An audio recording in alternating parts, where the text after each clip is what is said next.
Sekarang, mari kita lihat apa solusi Menkeu untuk menyelesaikan utang. Kita dengar dulu apa yang dikatakan oleh Bu Menkeu untuk kemudian kita analisis bersama. Dan setiap kali ada utang jatuh tempo kita selalu bisa bayar melalui apa yang disebut revolving. Dan kalau semakin kecil berarti exposure-nya makin kecil. Makanya debt to GDP ratio walaupun undang-undang membolehkan sampai 60, Kementerian Keuangan itu membuat rule sendiri jauh di bawah, yaitu separuhnya. Tidak boleh ngelebihin 30%. Kedua, kita harus ngumpulin pajak, bener, tapi tidak untuk bayar utang saja, tapi untuk menyelesaikan, untuk membuat ekonomi kita makin baik fasilitasnya, sehingga ekonomi makin maju, GDP-nya makin gede, utangnya relatif makin kecil. Kita bisa ngumpulin pajak untuk bayar utang juga. Ketiga, ya kita awasi belanja negara. Kalau kita membelanjakan 2.200 triliun, tapi dia tidak menjadi apa-apa, apakah itu sekolah, kesehatan, apakah itu infrastruktur, apakah itu untuk kemiskinan, kita harus sebagai netizen, saya kepengen, ya netizen itu, mari sama-sama saya, kita melototin 2.200 itu, kita cari itu di mana dia. Katanya kan mereka well connected. Sesuai judul wawancara, begitulah rencana strategis pemerintah untuk bayar utang. Semua yang dikatakan Bu Menkeu itu betul, sesuai teori-teori yang diajarkan oleh Nekolim. Jadi, kalau ini ujian kuliah, nilainya excellent, highest distinction, bahasa Yunaninya summa cum laude. Untuk materi kuliah, ajaran Nekolim. Tapi, kecerdasan itu bukan tahu segala hal tanpa mempertanyakan, melainkan justru mempertanyakan segala hal yang kita pikir kita tahu. Doktrin pendidikan global ini hanya mencetak sarjana, termasuk para dokter, profesor, pakar yang hampir semuanya cuma pinter textbook, sesuai teori yang diajarkan oleh otoritas global. Nggak ada yang mempertanyakan sistem untuk mencari kebenaran. You want answers. I want the truth. You can't handle the truth.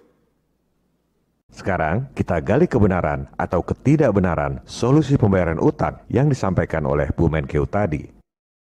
Pertama, bahwa utang kita itu masih aman. Ini aman buat siapa? Aman buat rakyat atau aman buat para elit asing, si pemberi utang? Soalnya tadi disebut aman karena selalu bisa bayar utang saat jatuh tempo. Itu adalah idaman elit global. Bagi mereka, paling ideal kalau ada pejabat di pemerintahan yang bisa memastikan bayar utang tepat waktu. Kemudian disebut soal revolving. Ada banyak model revolving credit facility. Yang paling sederhana, model kartu kredit.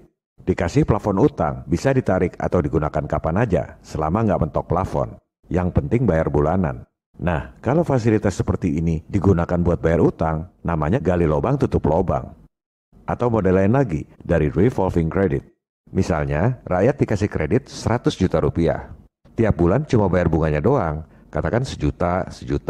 Setelah 12 bulan, dilunasi yang 100 juta, langsung diperpanjang, kasih kredit lagi 100 juta.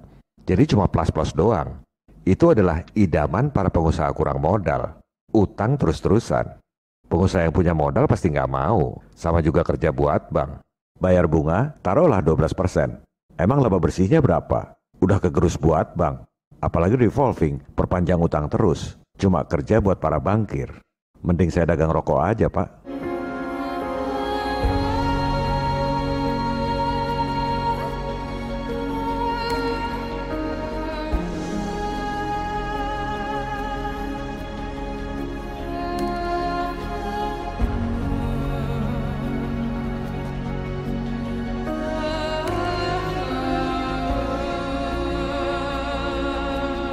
Kenapa elit global kasih fasilitas revolving? Karena mereka memang nggak ngincar pengembalian utang pokoknya. Orang itu hasil penggandaan uang elektronik di perbankan, duit siluman. Yang mereka incar adalah pembayaran bunganya. Itu yang masuk kantong mereka, 373 triliun per tahun.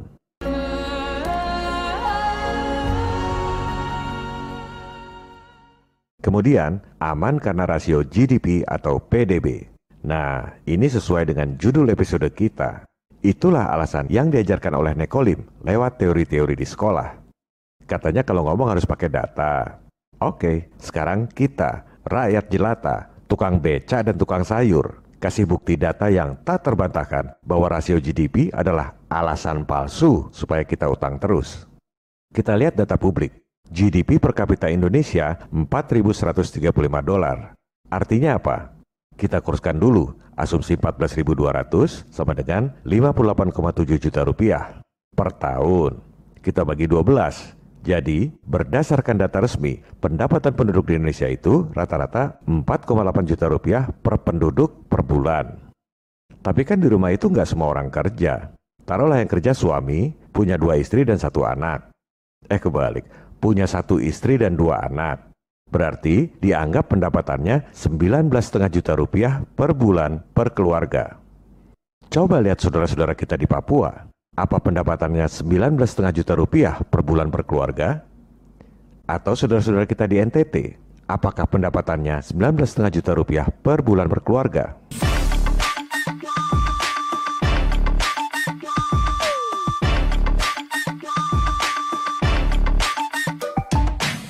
Karena dalam GDP itu, pendapatan perusahaan-perusahaan asing dianggap sebagai pendapatan domestik.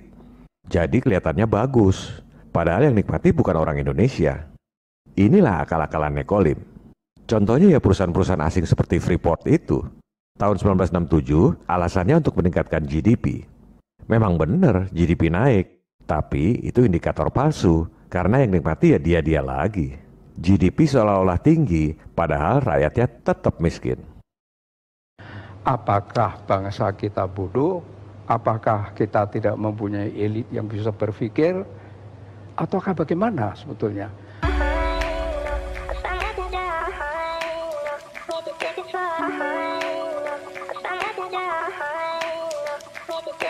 Bahwa Indonesia itu memang direkayasa, memang di-engineer oleh kekuatan asing untuk menjadi terpuruk, untuk menjadi bangkrut. Sejak tahun 1967, bulan November 1967 diadakan konferensi di Jenewa, diprakarsai dan dibiayai oleh Time Life Corporation. Di sana delegasi Indonesia dipimpin oleh Pak Sultan Hamengkubuwono ke-9 dan Pak Adam Malik. Mereka adalah pimpinan yang tertinggi untuk kalau tidak mereka tidak mau bicara. Tetapi di bawahnya itu kan tim ekonomi, karena yang dibicarakan ekonomi itu lengkap sekali. Yeah. Wijoyo, Didi Sastro, Muhammad Sabtli, Subroto, Emisal, semuanya lengkap dan sudah menteri semua. Tetapi counterpartnya tidak ada menterinya. Counterpartnya itu Bank Dunia, IMF, Bank Pembangunan Asia, dan pengusaha-pengusaha besar raksasa di bawah pimpinan David Rockefeller.